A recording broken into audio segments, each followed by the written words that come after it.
Now, Ghana is to decriminalize attempts at suicide by the end of the year. According to the Mental Health Authority, processes are the final stages for an amendment of the Act by Parliament.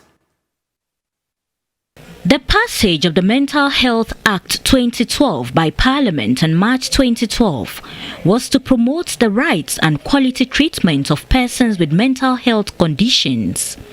Although major reforms have been made a decade after, the authority is still challenged in its service delivery.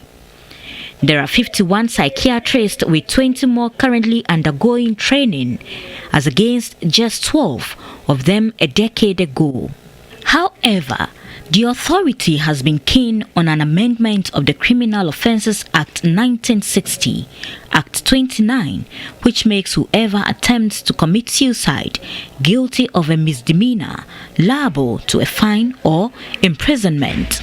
The suicide itself is not a disease, but several disease conditions such as depression, which when not treated, bring a person to that point of where they think a situation is so hopeless, and particularly parliamentarians, who are the lawmakers, have come to that realization, and we are all working towards that process of decriminalizing suicide in our society. I'm very sure that before the end of this year, definitely we should have this process gone through.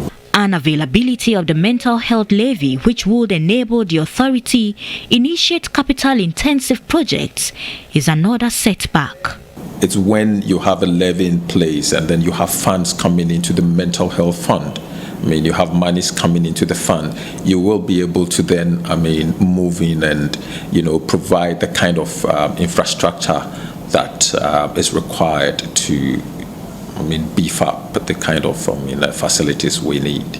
Governments perhaps have not prioritized mental health enough. There's a challenge to see other things as much more important. An estimated 13% of Ghana's population, according to the WHO, suffer from a mental disorder.